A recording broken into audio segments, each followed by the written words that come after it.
Hoje é 19. Então lá, hoje é quarta-feira, dia 19 de julho. Né? Estou colocando a data aí porque é importante a mulher saber onde a gente está, né? E aí chegando em casa não apanha. Tem um pessoal aí que parece um curso aqui, né? Aí marca presença na lista de presença aí, some no mundo. Né? É importante para as donas de casa saber que os amigos aqui eles marcam presença e não estão aqui não. Pegaram atalho. Então é isso aí, pessoal. Hoje o objetivo desse vídeo aí é estar falando sobre a massa Placomix, né? Eu não pude deixar de fazer esse vídeo, né, para fazer um elogio da Placomix. A gente já trabalha nesse sistema construtivo desde 2005, então a gente acaba acompanhando, né, a evolução das ferramentas, né, da matéria-prima, né? Então eu posso dizer porque assim, eu não sou dos mais antigos, né? Tem pessoas que são bem mais experientes do que eu. Mas eu, por ser uma pessoa muito observadora, percebi que a cada dia que passa, né, tanto as placas, né, os acessórios, como a fita, por exemplo, e a massa, tem melhorado muito. E dessa vez a placa saiu na frente. Tá? Eu não estou ganhando nenhum tipo de patrocínio para falar da placa Mix, mas eu preciso falar porque a textura dela veio muito boa. Ela veio bem concentrada, isso traz um rendimento para o profissional que vai fazer a aplicação da massa. A cobertura dela, a superfície de instalação da massa está excepcional, está excelente. Então eu não pude deixar de elogiar, porque às vezes é tão difícil para a gente, né, tomar um pouco do nosso tempo para fazer um elogio. É muito mais fácil, as pessoas perdem tempo para fazer críticas, mas não perdem o seu tempo para fazer um elogio. Né? Seja para um serviço, uma prestação de serviço, ou até mesmo para um produto. Né? Então o que acontece? Como eu estava falando, né, as coisas vêm desenvolvendo muito, né, em relação aos produtos do sistema construtivo do AEL. Por exemplo, a fita papel. Né?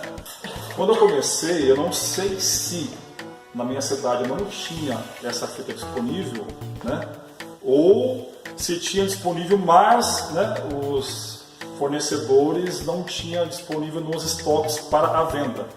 Então quando eu comecei com a fita telada, né, aquela fibra de vidro. Se for fazer uma comparação óbvia, né, qual é mais resistente? Uma fita que tem a composição fibra de vidro ou uma fita que tem a composição papel? Né? Num bom entendimento você deduz que a fita, que a composição dela, a matéria-prima, é fibra de vidro, ela aparentemente passa a ser melhor. Né? E para a instalação ela é melhor. Quem não tem muita prática aí costuma estar aplicando a fita pelada, porque ela já tem uma colinha, então você aplica ela na placa, né? Ela já fica grudadinha, você passa uma demãozinha por massa por cima, show de bola. Então você ganha produtividade, né? Você ganha tempo também na instalação das fitas, né? Só que eu acredito que de uns 2 ou 3 anos para cá a fita telada já foi proibida, tá? Para quem não sabe, o sistema do AEL é tudo normatizado, tem umas técnicas para tudo. Então a fita telada já foi proibida, tá? Hoje é contra as regras fazer o acabamento em drywall com fita telada, tá? Hoje nós usamos fita papel, tá bom? Como eu estava falando, há um tempo atrás, a fita papel, por exemplo, ela não era microperfurada, né? Ela somente tinha composição papel e de forma homogênea, ela não tinha esses microfuros, né? Então, você vê que, né, em pleno século XXI, a gente está em 2018, né? Com a tecnologia avançada que a gente tem, ainda assim as coisas vêm mudando, vêm se atualizando e vêm melhorando bastante, né? Na verdade já tem até uma fita aí que é lançamento, está lá fora ainda.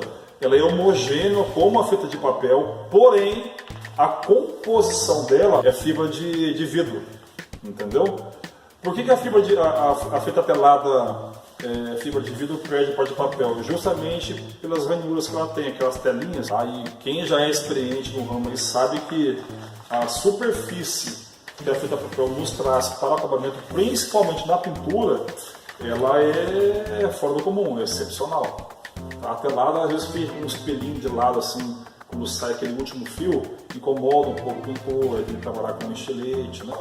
Então, uma dica para os pintores de drywall é a ferramenta dispensável. Uma chave Phillips, né? De preferência com uma ponteira P2 e um estiletinho, tá? E uma boa espátula, uma boa desempenho, vocês vão ser muito mais felizes. Então, muito bem. Essa semana mesmo eu estava navegando pela internet lá, eu vi, depois eu até vou colocar aqui no vídeo aqui, esse exemplo. Lógico que eu vou preservar a imagem, né, da pessoa, não vou identificar, mas eu vi uma publicação, um forro bacaninha, né, e assim, eu bato o olho, já sei quando o acabamento é de gesso liso ou é de massa drywall. Porque o gesso liso, como você aplica ele, aqui a gente não tem placa instalada, a gente vai depois fazer uma demonstração, né, da instalação da fita, já. Então assim, o gesso liso, quando a gente aplica ele, que na verdade também é proibido, né, já vou falar o porquê, o gesso liso, quando a gente aplica ele no acabamento do drywall, o que acontece? Ele seca as pontas de uma forma muito rápida e o centro da fita ela fica úmida, né? E o que o pessoal faz? Eles não usam a fita papel na instalação, na aplicação com o gesso liso, porque a fita papel ela se destaca. E que bom que isso acontece. A única fita que permanece com o acabamento de gesso liso, que é errado, é a fitinha telada. Então, onde eu quero chegar? Eu vi aquela foto e como eu observei o perfil da obra, o cenário atrás do forro, eu vi que a obra era toda de metal. Eu fiz uma pergunta para o amigo, né, de forma muito educada, eu falei, colega, esse forro que você fez ficou bacana, ficou legal, parabéns e tal, mas uma pergunta, você usou o acabamento do seu forro em drywall, você usou o gesso liso? Ele respondeu, sim, usei gesso liso e tal. Eu não, pô, bacana tal, mas deixa eu te falar uma coisa, e como que tá a parte de fixação do seu forro? Aí é mezanino, é algum tipo de telhado de aço ou é laje? Foi minha surpresa e ele também respondeu. Quer dizer, então ele não estava mal intencionado, ele estava desinformado. Na verdade, ele falou que é uma cultura da região dele lá fazer esse tipo de acabamento, que é a instalação da fita telada com o gesso liso, né? E aí, enfim, eu procurei orientar ele e falei, olha, você vai ter problema nessa obra, se você puder ainda dá tempo. Passe uma fita de papel com a massa de drywall em cima do gesso liso mesmo que você colocou com a fitinha telada aí, porque vai trincar e vai ser a curto prazo. Por fim, deixei no contato para ele poder falar comigo no particular, eu iria orientar ele e tal. Por fim, ele ignorou que eu espero até agora está em contato comigo. O que vai acontecer? Essa obra, em torno de no máximo aí, uns 20 ou 30 dias, já estará toda trincada. Todos os vãos da placa você vai ver trincado. E o pior de tudo, o pé direito não é tão alto. Então vai dar para ver de forma nítida a olho nu essas trincas, entendeu? Mas daí o que acontece? Aí, quem que é o responsável então? É o sistema que é o responsável porque ele trinca? O sistema não presta? O sistema é frágil? Não. O responsável foi o instalador que não sabe fazer um tratamento de junta de forma correta, né? Então eu sempre falo isso, né? Quando você contrata um profissional para fazer uma parede de alvenaria, o que acontece se a parede começar a apresentar algumas trincas? A parede não presta? Ah, não, é o pedreiro que não é capacitado, né? Não tem conhecimento, né? Ou o cliente fala assim, essas técnicas de colocar tijolinho em cima de tijolinho com cimento aí não presta não, porque se trinca, fica fora do prumo, fica irregular. Não, o pedreiro não tem capacidade, né, para poder fazer a parede. E isso no sistema drywall acontece ao contrário. A responsabilidade é invertida, o sistema não presta, né? Trinca, é frágil. Então tem vários mitos aí, objeções que a gente vem trabalhando com o tempo para poder acabar com eles, né? Mas enfim, voltando aqui para o assunto massa da placa Lux. Eu vou abrir a massa aqui, junto com vocês vão ver como que é a qualidade dessa massa aqui.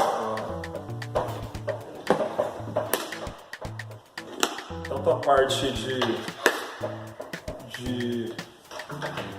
textura da massa, né? E a qualidade no acabamento. E legal que eles colocaram um estilo novo, né? De balde, de recipiente. E uma dica também para os colegas aí que trabalham com pintura, por exemplo. Alguns pintores gostam de usar a massa de drywall para fazer o acabamento na pintura. Legal? Bacana. Né? Então essa região aqui que fica ainda conectada ao recipiente, né? Ao balde, ela fica uma base reta que você pode guardar de repente aqui uma chave de fenda, uma chave de desculpa. Você pode guardar aqui uma chave Phillips, né? Ou sei lá, um pedaço de fita, alguma coisa, uma espátula, né? Você consegue trabalhar ainda e carregar a sua massa para onde você achar conveniente. Aí você pode ver que a textura dela é uma textura muito boa, também é bem concentrada, ó. Isso porque eu estou na parte superficial. Conforme você vai aprofundando a espátula, você vê que a parte do centro é mais concentrada ainda. Então o que isso significa? É rendimento da massa na aplicação do tratamento de juntas. Tá? Eu vou aproveitar e que está filmando aqui pertinho aqui, vou dar uma dica. Vou aproveitar que eu estou aqui já com a massa aberta, eu vou dar uma dica aqui tanto para os instaladores, né, de drywall como de pintor. O pessoal tem um velho hábito de pegar uma massa, seja ela com massa corrida ou massa de drywall, de pegar a massa e sujar a lateral aqui do balde. Tá vendo aqui? Então, opa! Na cara dele! Espirrou a massa aí? Puta que pariu! Então aqui, ó. É bom, faz parte do show. Vou virar aqui. Aqui, ó. Então o que acontece? O pessoal tem um vício muito grave, muito sério. Eles vão retirar a massa corrida ou a massa de drywall, né, do balde. Então, foi uma massa corrida, não que se aplique, né, o tratamento de juntas no drywall com massa corrida, não. É que essa técnica de trabalhar com massa se aplica tanto para a parte de pintura, né? Obviamente o pintor vai usar massa corrida, né? Ou na parte também de tratamento de juntas da fita. Então o pessoal tem o costume de fazer assim: vai pegar a massa, eles colocam no canto da parede do balde, vai ficando, e vai. O que acontece? Chega na hora de ir embora, o peão está com pressa de ir embora, porque está com o ciúme da mulher, de repente o Ricardão está em casa, né? Então o que ele faz? Ele vem aqui, tampa a massa, quando tampa, e vai embora. O que acontece? No outro dia, essa massa que está na parede ressecou. E essa massa ressecada vai cair no balde. Então você nunca vai ter uma massa com uma superfície bacana. Sempre vai ter uma massa arranhada. Então nunca vai estar bacana. Então, qual que é a dica? Primeiro, vai retirar a massa, não coloque a sua massa na parede do balde, é desnecessário, tá? E além disso, se você encontrar um balde com a massa dessa forma, é só você limpar a lateral, certo? E aliás, conforme você vai usando, o nível da massa obviamente vai descer, correto? Então, mesmo que você faça a retirada da massa da forma correta, o que vai acontecer? O nível da massa vai baixando, então consequentemente você também vai limpar a parede do seu balde de massa, tá? Então, como que a gente vai tirar a massa? Então, se eu não posso encostar ela na parede do meu recipiente, né? Muito simples. Não tem segredo, tá? Não precisa de faculdade para saber disso aqui. Você vai mergulhar a espátula no meio da massa, você vai dar uma giradinha aqui, ó. Rapaz, eu peguei uma massa, olha, deixa eu ver. E bastante, hein? Olha que beleza. E eu não encostei a minha espátula na parede. Mais uma vez, olha aqui, ó. Vou mergulhar ela aqui, vou pegar no meio do meu balde e vou colocar na minha desempenadeira. Que segredo tem isso? Nenhum. Eu vou consumir o meu balde de massa, vou indo, tal, né? Eu vou consumir. Naturalmente o nível vai descer. Nível descendo, vai ficar a massa, você vai limpando, então você vai ter uma qualidade de massa do começo ao fim. Ok? Entendido? Alguma dúvida, alguma pergunta? Tudo certo. Hã? Tudo certo. Então tá bom então, vamos lá. Então, toda massa eu vou colocar um pouquinho de água, bater ela para trabalhar, para ela ter uma... Isso então, é isso que eu ia falar agora. É isso que eu Essa ia massa falar. vai água? Oi? Essa massa também vai água. Ela é a base de água. Então, isso que eu... Então, assim, duas coisas que acontecem com muita frequência. Né? Eu achei legal, teve um dia onde me ligou um rapaz e ele foi muito humilde, sabe? Ele falou: Samuel, eu tô com um problema numa obra minha, é uma obra até grande, até, bastante metragem.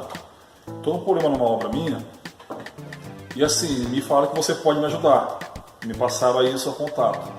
Eu achei legal que ele foi humilde, ele falou: Samuel, eu trabalho há muito tempo com drywall e, cara, eu não sei o que está acontecendo, cara, não sei o motivo, por que a minha obra, as fitas de papel, elas estão dando bolha, né? E algumas estão soltando. Por que isso acontece? E, às vezes até algumas dá uma trinquinha assim na lateral da fita, bem no cantinho assim, de forma contínua, né? Por que isso está acontecendo, Samuel? Poxa, eu fiquei feliz, né, que ele foi humilde, perguntou de uma forma humilde também. Eu peguei e falei para ele: falei, olha, tem duas formas disso acontecer. É uma das duas ou as duas, então preste bem atenção nisso aí. O primeiro erro para ter essa patologia na fita: massa com pouca umidade. O que é isso? Por exemplo, eu acabei de abrir o balde, certo? Quando o lote está novo, às vezes aqui a parte de cima está um pouco úmido ainda. De forma geral ela é úmida, mas ela é pastosa, né? Mas para que não surja bolha na fita, ou ela solte ou detrinca na fita de papel, você sempre tem que colocar um pouquinho de água, como se fosse uma pinguinha, sabe assim? Um pouquinho de água, um dedo, 2 dedos assim, num copinho descartável. Você vai jogando, você joga, isso é a forma mais comum, mais rápida, né, digamos assim, né? Vou fazer uma pequena instalação. Você coloca um pouquinho aqui, como uma manutenção. Você mexe bem, espalha bem a água que você acabou de colocar e tal. Aí você vai ver que ela fica mais úmida. Então, resolvemos a primeira possibilidade de patologia. A segunda possibilidade: quando você passa uma massa no tratamento de junta e você tem a preocupação de passar aquela massa bonitinha, sabe, fininha. A primeira massa onde vai ser instalada a fita, ela tem que ser grossa. Lógico, de forma contínua, homogênea, mas tem que ser grossa. Pode colocar 1 centímetro de massa aí, se você quiser, sem problema nenhum. Depois ele vai te retirar esse excesso aí. Então, a gente entendeu que são duas coisas que acontecem. Primeiro, massa com pouca umidade, tá? E como isso acontece? Por exemplo, é muito comum acontecer: você vai e trabalha com a massa, coloca lá um pouquinho de água, tal, ou bate o balde todinho, tem ferramentas para isso. Tem uma ferramenta que você coloca no balde, você bate e já mexe todo o conjunto, toda a massa. Só que, se você não souber trabalhar com a massa, mesmo botando ela toda, também pode vir ter patologia na fita. Por quê? Velhos hábitos. Por exemplo, eu tô na obra, eu vou fazer o tratamento de juntas. Se eu pegar um pouco de massa aqui e do outro lado da obra deixar o balde aberto, com o calor do ambiente, obviamente a umidade, né, da massa vai evaporar. Então você pegou a massa, fecha o balde. Você vai fazer, isso vai fazer com que a umidade da massa não evapore e também que não caia nenhum tipo de sujeira na massa, seja uma areia, né, alguma outra coisa que esteja na obra. Beleza? Então, entendido? Alguma pergunta? Respondi essa pergunta agora? Respondeu. Respondi? Deu para entender? Então tá bom. Então, duas coisas acontecem com a fita: quando ela dá bolha, fita papel, ou quando ela trinca do ladinho, ou quando ela se solta. É muito comum ela se soltar quando se usa o gesso liso, que é proibida, não pode, tá? Ou massa corrida, enfim. Massa para tratamento de junta de drywall é massa própria para drywall. Tem a placa, tem a massa da placa e tem outras marcas também. Muito boa. Professor, e pra fazer tratamento de junta, assim, tem gente que fala que tem que tirar com estilete. Não, isso é conversa, eu já vi já. Imagina você tá com uma obra de 15 mil metros quadrados. Você não vai cortar todas as pontas, fazer chanfro, né, em todas as placas, isso aí é inviável. Isso aí para uma manutenção, por exemplo, ok, mas ainda assim não é um determinante que vai gerar trinca ou vai soltar a fita. Isso aí é o excesso na verdade, de técnica, né?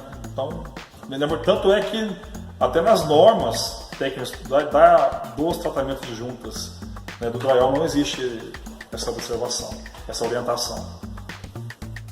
Mais alguma pergunta? E aquelas que vem igual ao cimento colo? Cimento colo? Ela vem em pó, né? Ah, sim. Você está falando das massas para tratamento de juntas de drywall, porém ela vem em pó. Essa massa ela é muito utilizada quando você trabalha com as ferramentas adequadas, né? Porque assim, hoje no Brasil tem mudado, né? Hoje a gente já tem acesso às ferramentas, mas a maior parte dos profissionais eles trabalham com espátula e com desempenadeira. Então, mas existem ferramentas apropriadas para isso, que é o banjo, a bazuca, né? Ela faz a aplicação da fita de papel, tem outros acessórios que vêm para passar a massa em cima da fita, fica bem bacaninha, bem uniforme. Então, aí quando se usa esse tipo de equipamento, algumas pessoas optam em trabalhar com essa massa que você consegue trabalhar a textura dela. Aí você consegue deixar ela mais líquida, né? Menos pastosa. Aí a massa corre melhor na fita de papel. Mas com essa aqui também é possível usar esses equipamentos também. Entendeu? Mas é pouco usado, tá? Essa massa aí que vem diluída igual um gesso, é pouquíssimo usado. A indústria não vende muito dela, é mais utilizada as massas já prontas mesmo, tá? Vamos instalar então? Vamos lá?